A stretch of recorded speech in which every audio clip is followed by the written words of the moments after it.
Hello everyone, it is Sunday and I am being so chill. I worked for a long time yesterday and this is my one day off until I work around 12 days, I think, without a single day off. But it's all going to be very good because after that I'm going to Vermont, which I am getting so excited about. It's Black History Month, so I wanted to share one of the books that I started yesterday while I was at work because I was at work at the nature center and I have a lot of downtime, but it needs to be productive downtime. And so I will often read science or nature books when I'm on my downtime. So anyway, I was starting to read Cosmic Queries by Neil deGrasse Tyson, a amazing book because we just installed a new observatory at our nature center. But also this fits for Black History Month, and then it just is absolutely fascinating as well. So there's one part that I wanted to talk to you about that I read so far, and I'm going to pause the video in a hot second to get the exact details so I make sure I state everything correctly. But basically, you know how you have been told the story that a long time ago people thought the earth was flat, blah, blah, blah, blah, blah. And then Columbus or somebody showed the earth was round. That is not true at all, by the way. I learned that yesterday. Not that the world was round, I knew that before, but that was a myth that people thought the earth was flat. Basically from long time ago, they knew it was round. They've always known. Not always, but for a long time they've known it's a sphere. And I just don't really understand where that myth came from, that people thought the world was flat. So Neil deGrasse Tyson basically says, we don't know what you learned in 3rd grade, but let's get one thing straight. Nobody with any education in the 15th century believed the earth was flat or that Christopher Columbus would fall off the edge if he sailed too far. And then he also talks about how in AD 150, Ptolemy basically already knew that the world was a sphere. So I am on page 25 of this and just slowly picking my way through it because even though he is amazing at writing for just the general population of people, because it is something so mind-blowing and so difficult to understand as just the magnitude of our universe, I tend to find that small pieces are best, and even some of it still goes over my head. And not because I'm not understanding what he's saying, but just because it's so difficult to understand something so absolutely amazing and vast and just insane as our whole space situation. Speaking of things that are difficult to understand, I also have started watching 1899. We'll probably finish today. My friend got me hooked on it, and basically it's a TV show on Netflix. It is a German TV show, and just the graphic of it that shows up on Netflix, the thumbnail, and just seemed so amazing, just instantly. And then when I started it, just the music and the way it was filmed and everything reminded me so much of Dark, which I don't watch a lot of TV, but Dark is my ultimate favorite. Oh, I love Dark so much. And turns out they were made by the same people. The only problem is that 1899 has not been renewed, so basically I'm just gonna have to finish this season and then just wonder. But it's very interesting watching 1899 after watching Dark because my mind is going in these really bizarre places because I know what Dark is like. And so I'm not even thinking logically about 1899, but I'm looking for stuff to analyze more. Anyway, I heard that those TV shows are super based on science too. And whatever science is discussed is apparently super accurate, although they seem mind-bending and crazy. Okay, and then the other book, which I'm about to start for fiction, is The Opposite of a Person by Lieke Marsman. I don't know much about this other than that she is a poet and the cover is amazing. So this book starts off with a poem. One morning. This morning is radiating a menacing timelessness as if to make it known that the air hasn't changed since 1986, as if it's possible to point at something for more than a second. This light seems to come from the past, as if somewhere back there we're holding up a mirror towards us. Light, that mirror that tries and fails to hold it. It escapes. Light. Because of what it means to be a mirror like two people who leave each other one morning, because of what it means to be two people. You could, of course, place another mirror opposite to bring it back. Light. But stopping her moving away, a person. But this infinite relapse, mirror and mirror, person and person. Oh, and I forgot to say that Anne Novella told me about this book. Okay, back to this book. So in 1885, there's this lady named Henrietta Leavitt, and basically she was one of Harvard's computers, which are basically like all these women that were paid to do like calculations and stuff, but they were paid like basically like they were just manual laborers, even though they were like brilliant women. And it's just so amazing to me that in 1885, basically, she discovered something called the Cepheid variable, and that is Cepheid variable? Cepheid? I don't know. Phonics is hard. Which is basically where you kind of, in, layman's terms, look at the brightness and dimness of a star and how it changes over time, and then that can help you find the energy that a star has, and then using that energy, you can figure out how far away it is or how close it is. And it's just like absolutely amazing that these women, and specifically this woman, was able to like discover something so incredible when like obviously the science of the time was a lot less. And it's just, I just can't even comprehend how intelligent certain people are. And then just like over time too, when they had different tools for measuring things, like they just discovered the most amazing things. And I just think this book is so interesting.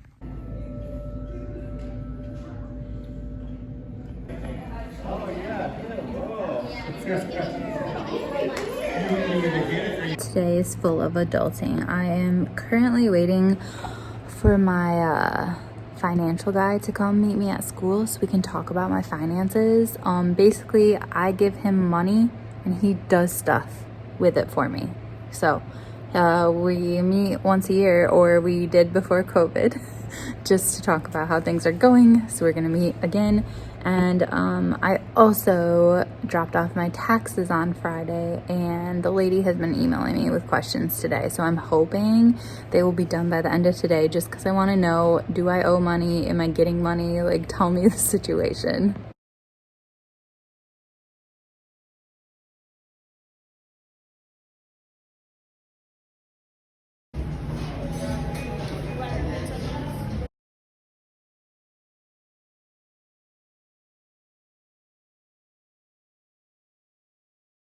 Hey everyone. Okay, so it is Wednesday, and I basically am going to eat dinner and just be chill reading the rest of the day, because at the moment I'm too poor for yoga because I'm going to Vermont in like 2 weeks.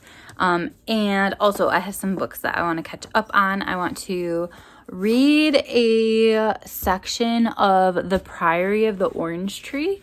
And then I also want to start the book Meddling Kids, which is this whole thing on why I want to read that next. But basically, I had a weird situation at work today, which I don't want to talk about on here just because it is my main job. But if you are curious to know the details and like how that experience would connect to the book Meddling Kids, which is essentially about like if the Scooby-Doo kids grew up and what their life would be like, feel free to reach out to me on VOXER or Instagram or whatever, and I would be happy to tell you.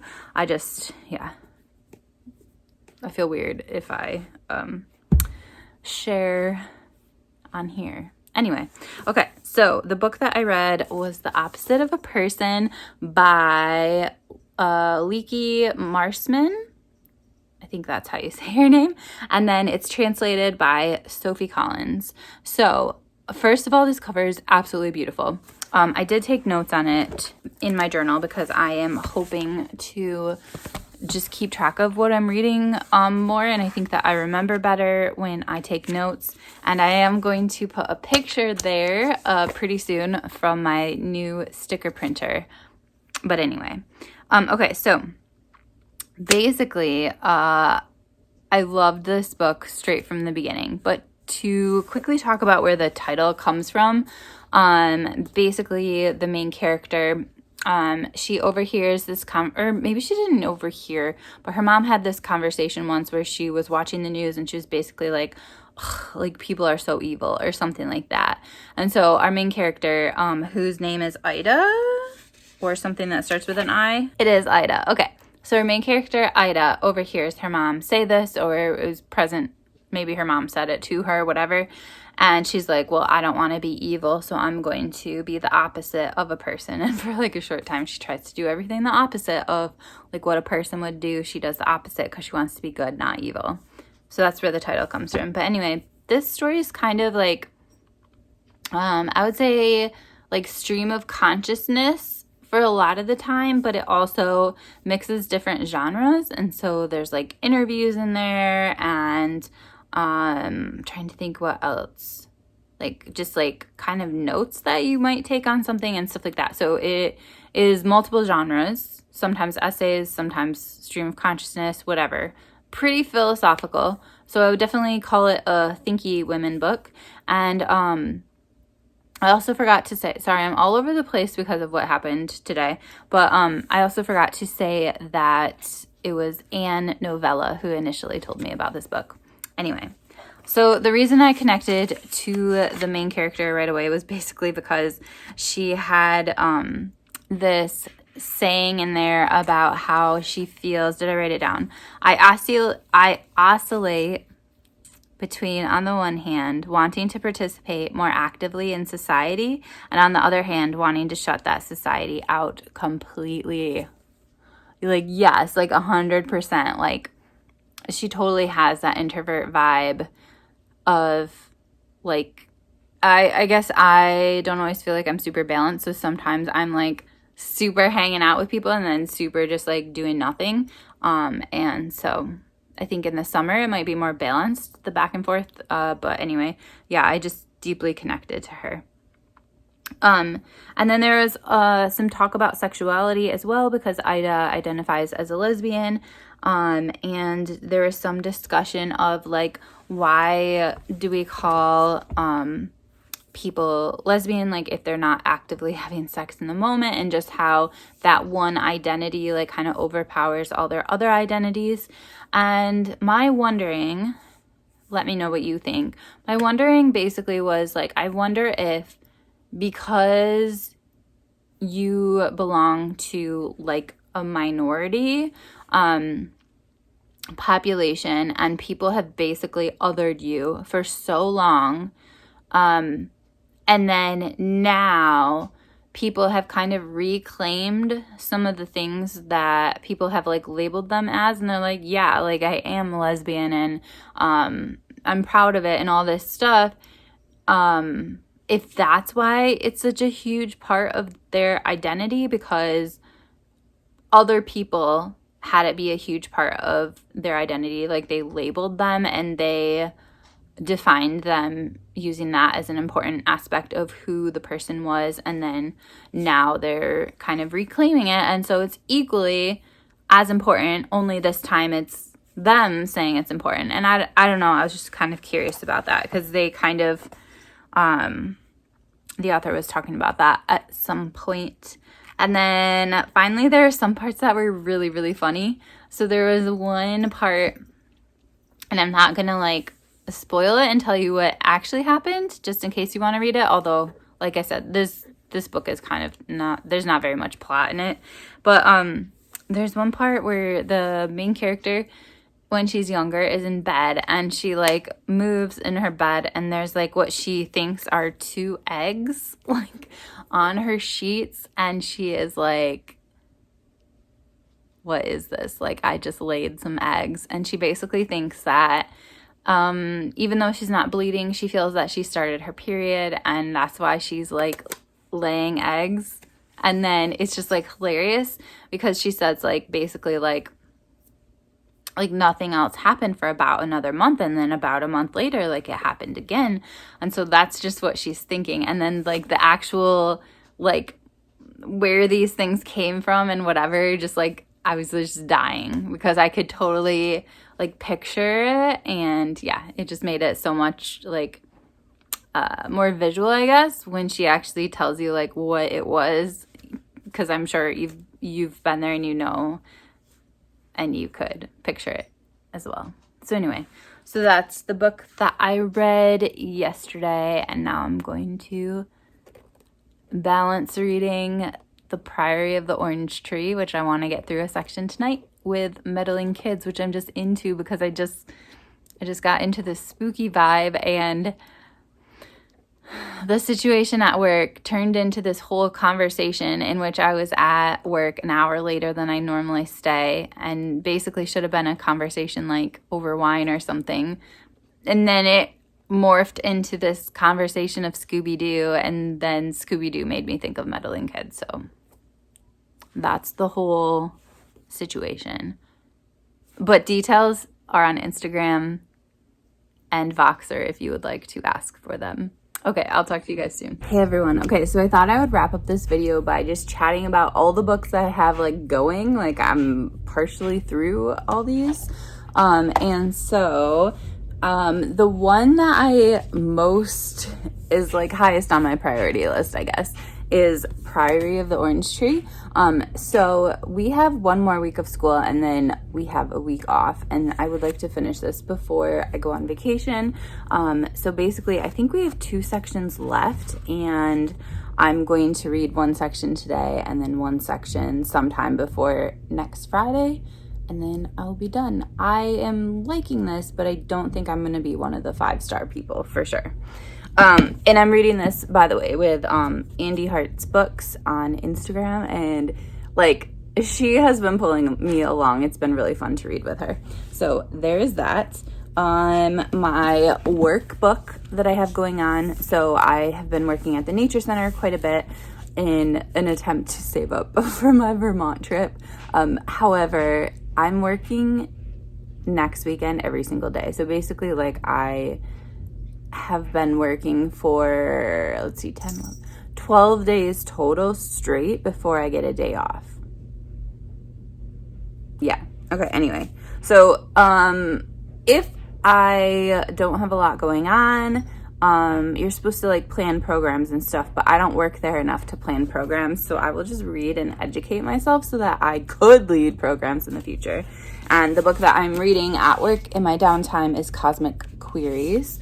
I have not gotten very far, but I'm loving it so far. And the way it's set up is just like so beautiful. Like it's just such a pretty book with all these like illustrations and photographs, and it's just beautifully designed, and the content is absolutely amazing too.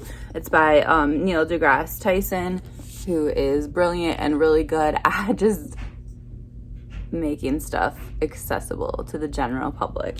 So anyway, then I started Immune, which actually looks like this.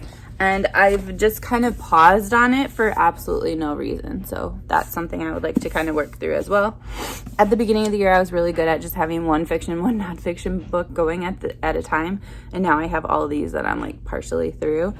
I also started this book, Meddling Kids, based on a situation that happened to me at work this week at my real job.